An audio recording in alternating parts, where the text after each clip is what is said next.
ilustração também com o carro. Tá? Onde o carro é o cavalo, ou seja, é o id, né? Com motor possante, permitindo você chegar a 180 km de velocidade, bancos de couro, né? Alarme, faróis de longo alcance, marcha automática, que você não precisa ficar pisando e despisando, em direção hidráulica. Então, cheio de convites para pega a estrada, pisa fundo, né? Chega logo, usa bem. Temos o volante, e aí a gente tem que considerar o conjunto. O volante, aliado com acelerador, com freio, compõe o superego. E você, motorista, o ego é o motorista. Tá? As rédeas seriam esse conjunto: volante, freio, acelerador. Tá? Então dá pra gente ter, fixar, memorizar como é que cada um trabalha olhando para uma imagem como essa. Aqui, basicamente, o paradigma kleiniano, que é o segundo, né? O primeiro que a gente acabou de falar, o paradigma freudiano. O paradigma kleiniano, eu tenho até a impressão que ela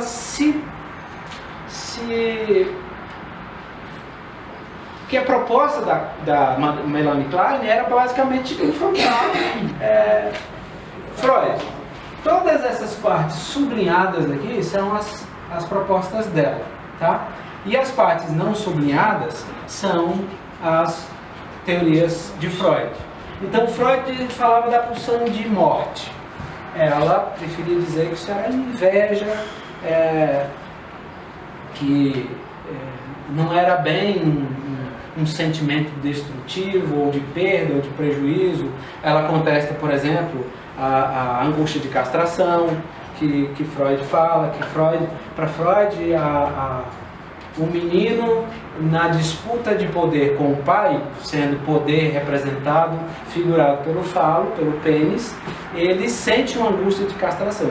Ele não só vê o pai como rival, mas como inimigo. Quer dizer, o pai, para não perder a mãe, nessa disputa, pode castrá-lo. Essa é a angústia de castração. E a menina é a angústia de já ser castrada, mas é a angústia de castração do mesmo jeito. A Melanie vai dizer que não é bem assim. Ela vai dizer que essa angústia não é uma angústia de castração, é uma angústia baseada na pulsão de morte, ou seja, uma vez que você está protegido, amparado, completamente dono da situação no útero, e você sai, aí vem uma angústia de: e agora? Como é que eu me defendo? De onde veio tanta gente? Eu vou morrer. Entendeu? Essa é a pulsão de morte. Édipo, não sei se todos vocês sabem, a palavra Édipo significa pés inchados. Porque Édipo, quando nasceu, o oráculo disse que ele ia matar os pais. E aí os pais, com medo e ao mesmo tempo querendo proteger a criança, proteger eu acho que não era bem a ideia não, eles deram para um homem matá-lo. Tá? Diz: vai matar essa criança porque vai dar problema. O moço pendurou Édipo de cabeça para baixo e furou os pés dele para sangrar e atrair um bicho que o comesse. Tá? E aí Édipo ficou lá esperneando e chorando, e ele ficou com dó e foi lá e tirou. Mas por conta dos pés inchados, ele deu o nome de Édipo para a criança, que significa Édipo, que significa pés inchados. Tá? E aí ele adotou essa criança, só que ele não tinha condições de criar. E aí o rei de Tebas, ele ofereceu, e eles não podiam ter filhos, adotaram Édipo.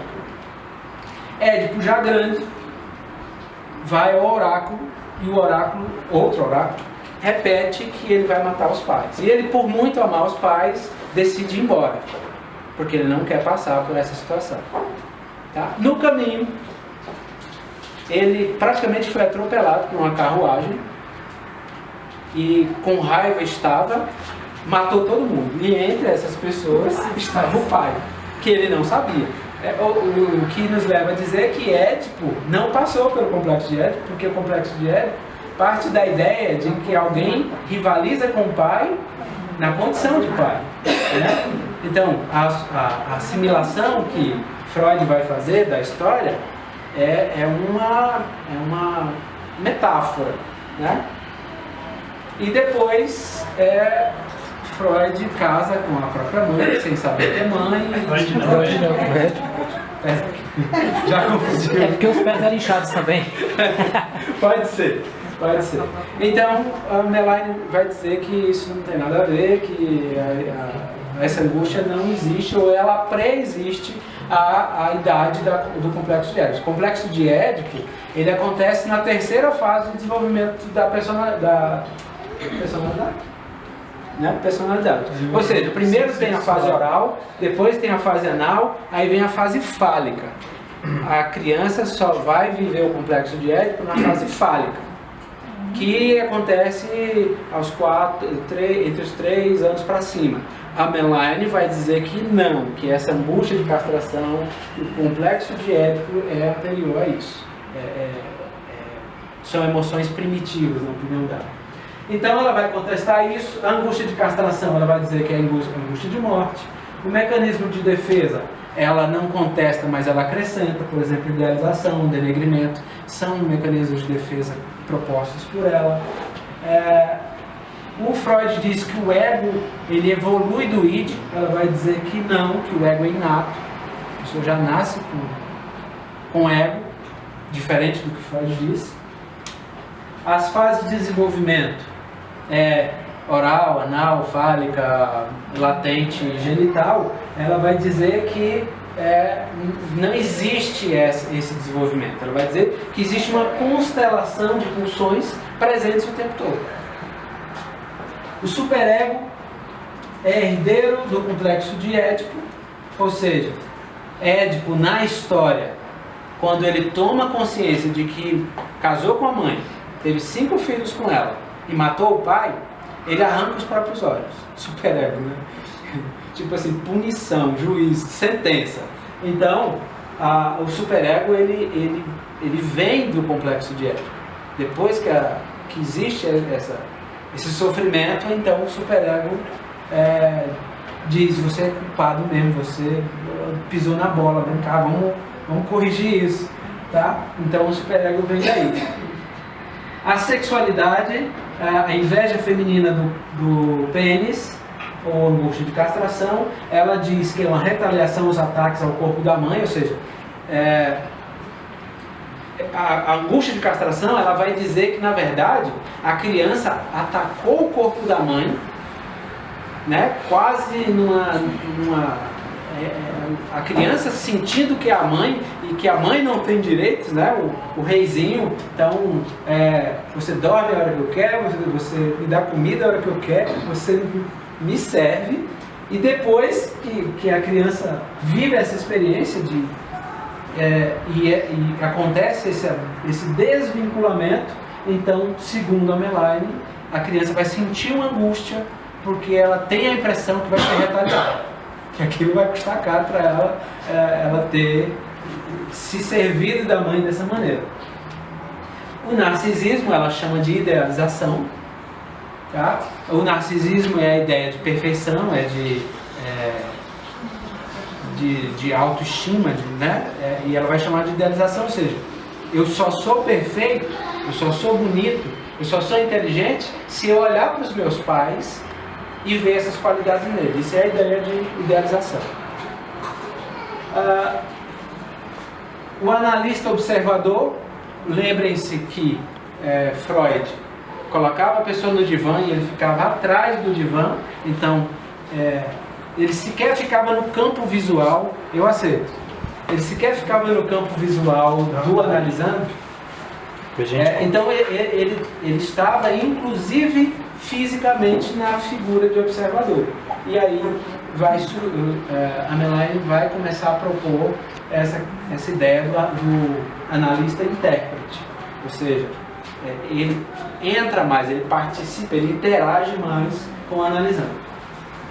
A ideia aqui dessa evolução a Melaine Klein transforma Freud e o Bion vem depois transformando as ideias de Melaine Klein, tá? Onde o Jung se encaixaria? Ortodoxa, clássica ou Junguiano. contemporânea? Eu acho que era moderno, contemporâneo moderno. Lá. É uma opinião, tá? Não quer dizer que seja verdade.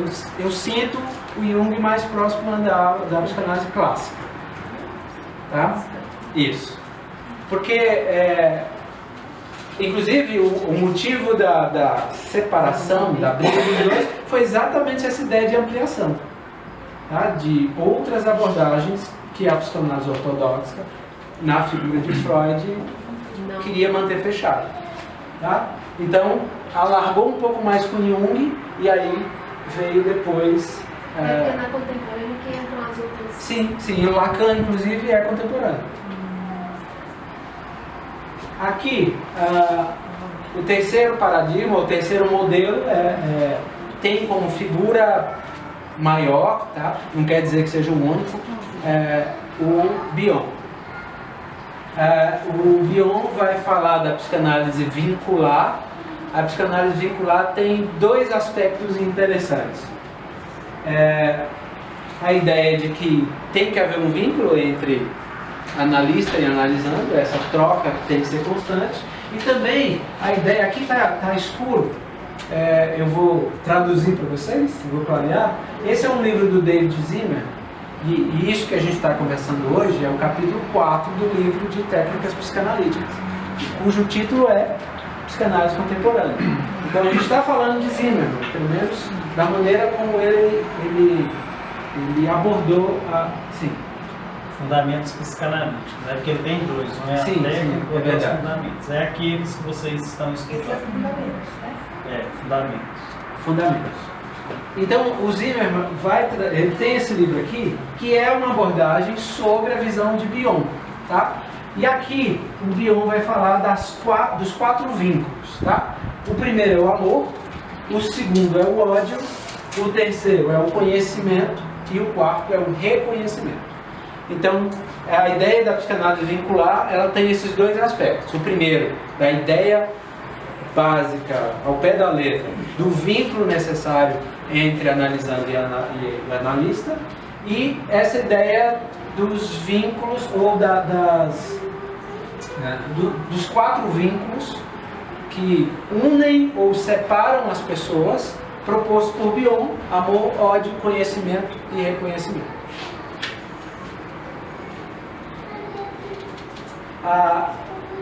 Eu não falei... Sim, aqui a gente ainda está falando da psicanálise vincular. Então, na psicanálise vincular, nessa interação entre analisando e analista, abordando esses vínculos, amor, ódio, conhecimento e reconhecimento, então a gente começa a ver essa troca. Tese proposta pelo analisando, a antítese ou interpretação proposta pelo analista e a síntese que vem da troca, tá? A síntese não é necessariamente proposta pelo analista nem pelo analisando, tá? E essa troca que compõe a dinâmica da psicanálise vincular, tá? Do modelo vincular. E aqui, óbvio, nessa composição vai aparecer constantemente os quatro vínculos: amor, ódio, conhecimento e reconhecimento, tá? Temos aqui o quarto paradigma, que é assim, esse é um paradigma, um modelo que ainda está em formação, tá? Que ainda não é reconhecido, mas ele está nascendo. E parte da ideia de que cada vez mais as pessoas estão se sentindo vazias, carentes, deficitárias. Cada vez mais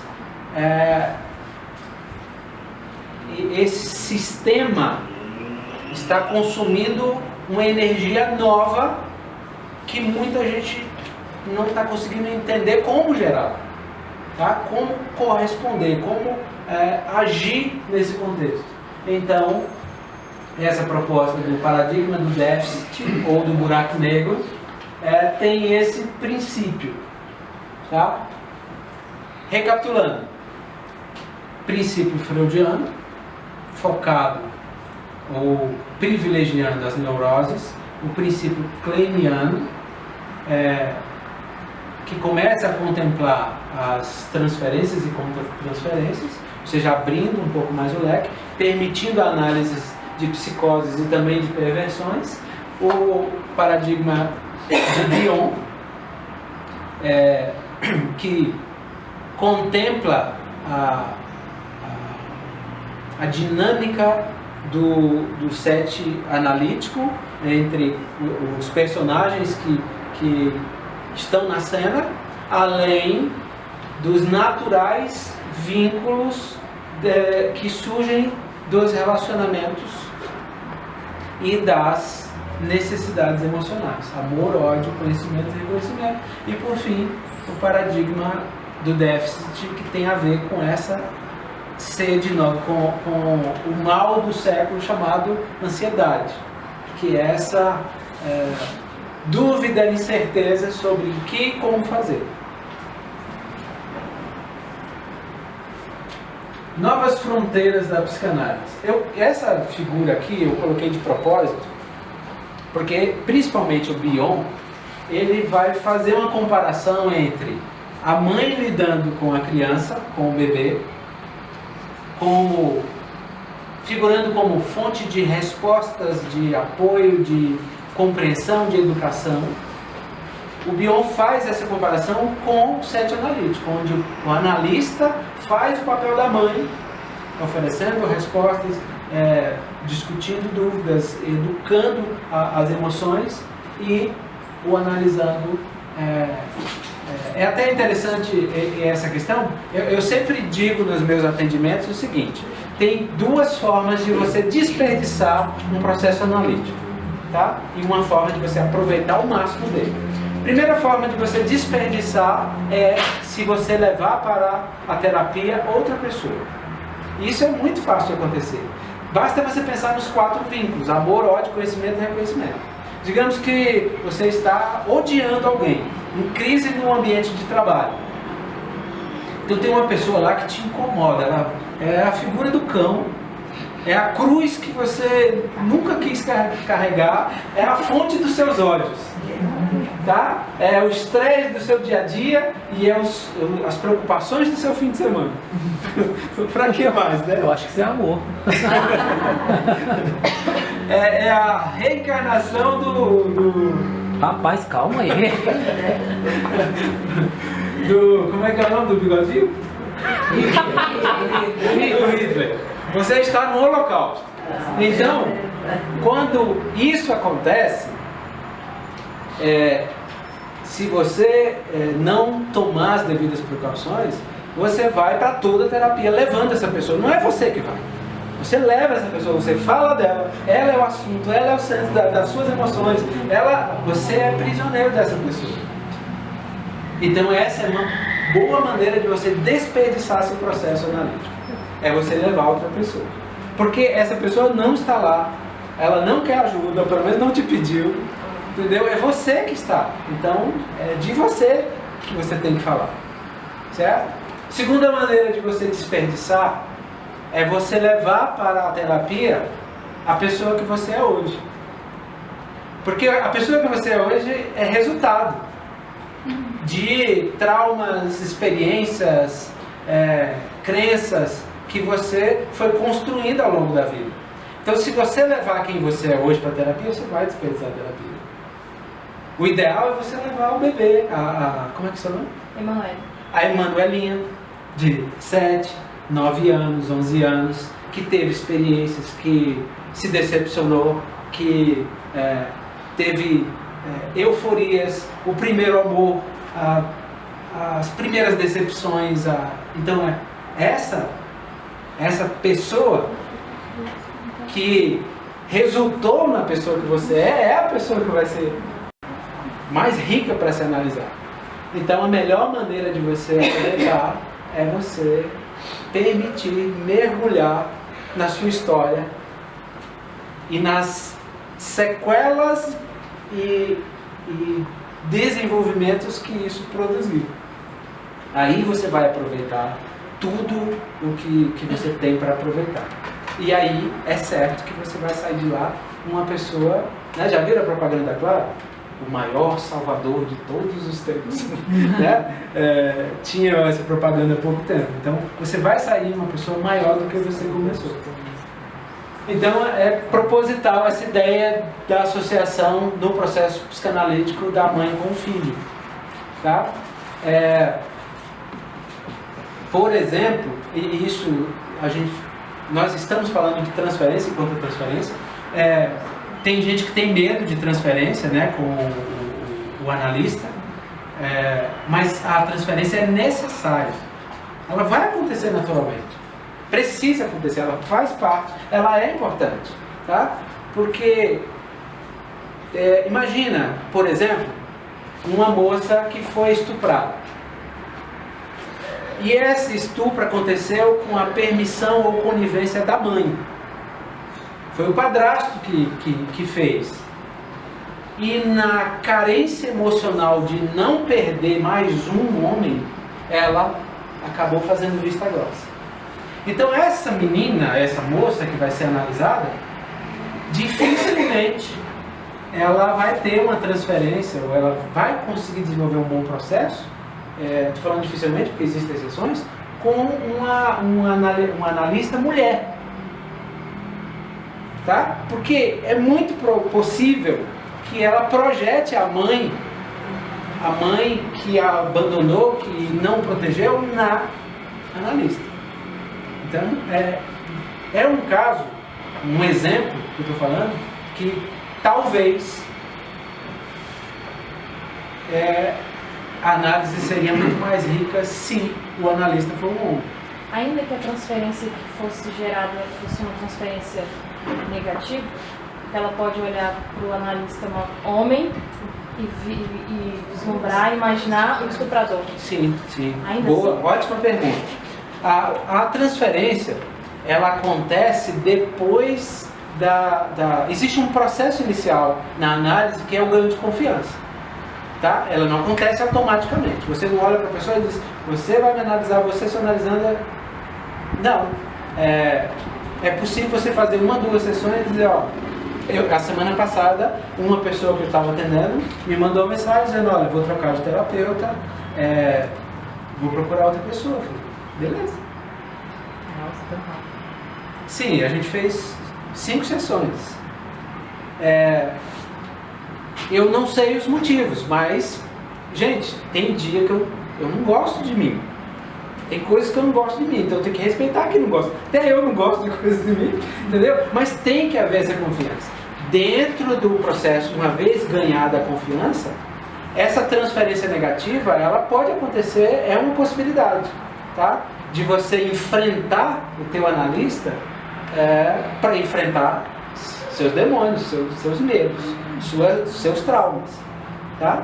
E um bom analista vai aproveitar esse momento, isso é importante, tá?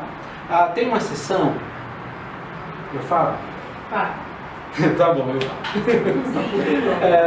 Tem uma sessão que eu recomendo a pessoa me xingar. Eu personalizo. A gente faz assim, a gente identifica a pessoa, o carrasco, a gente batiza, dá um nome. Uma vez a menina chamou a carrasca dela de Kenga. Isso. Aí eu assumo o papel da Kenga. Entendeu? Agora olha pra mim, me xinga, me bota pra baixo, descarrega, sabe?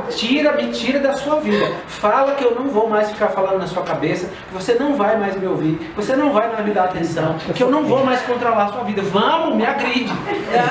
Entendeu? E o ideal é que a pessoa se encha de raiva, de ira, tá? Não. Como é que é isso? Me bate com a soquinha? Pode, mas não limite. Eu até estou pensando em botar botar lá na sala um saco de areia. Legal, legal. Socar, entendeu? Bacana, então. Mas aí, respondendo a tua pergunta, sim, nesse momento já existe uma confiança, tá, na dupla analítica. Então, é importante sim. Antes uma transferência negativa do que transferência do que não ter transferência. A transferência, se ela não acontecer, o processo não vai. O ruim é quando não tem a quebra dessa transferência ou contra-transferência, né? Porque tem um momento que tem que ser quebrado, porque senão você se torna o alvo Sim. e já era. Aí se torna... Porque eu entendi a pergunta dela. É interessante ter a negativa a partir do momento que o terapeuta ele tem o controle. Sim. Agora, a partir do momento que aquilo ali saiu do controle do terapeuta, aí ele tem que passar o analisando. Eu trocaria a palavra controle por expectativa. Ou seja, é importante ter a transferência negativa desde que o analista tenha essa expectativa. Ou seja, você está pronto, você está preparado para ter a transferência negativa e fazer dessa transferência negativa um passo de evolução, de crescimento. Transferir também, né? Sim, sim. Porque eu posso sair, por exemplo, eu posso sair da sessão com a impressão de que eu desisto. Essa pessoa não fala, só me agride, não confia em mim. Eu posso fazer essa assimilação. Mas se eu entender que é uma transferência negativa, está fazendo uma projeção, isso é muito proveitoso, é rico, dá para tirar muita coisa boa. Você é do papel da Kenga, você pode falar alguma coisa, a Kenga fica quietinha, Só apanha. ouvindo pontuada. Ó, na identificação, eu extraio várias coisas, maneiras como aquele personagem incomoda a pessoa. Então, eu falo, você não é de nada. Você não zera a esquerda, você não vai lugar nenhum. Você vai se dar mal, você vai se lascar. É Kenga mesmo, hein? Rapaz. Pois é.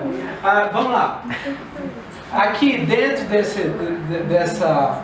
desse escopo da psicanálise, então, tem algumas coisas interessantes que a psicanálise contemporânea agregou ao trato psicanalítico. Então, essa é uma ideia de Bion, que todo conteúdo precisa ser contido.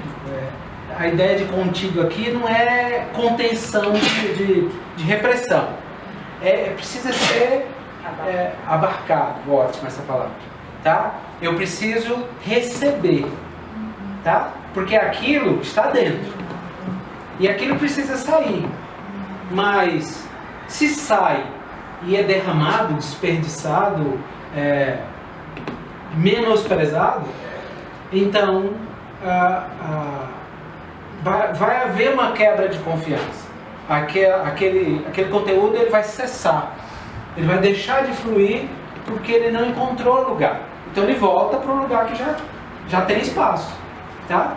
Então essa é a ideia envolvida. Então aqui o analista ele acolhe as identificações projetivas, ele contém, decodifica, transforma, dá um sentido, um significado, um nome e aí devolve, né, triturado. Vocês topariam ir a um restaurante e pedir um prato onde vocês recebam a comida já mastigada? Não? Por quê? Olha, quanta coisa você vai economizar. Tempo para mastigar. Né? Você pode pedir para o garçom.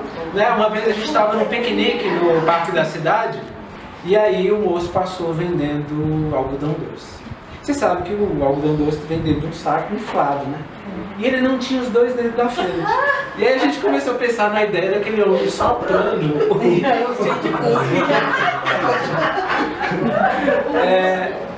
e aí a gente não comprou, não sei porquê.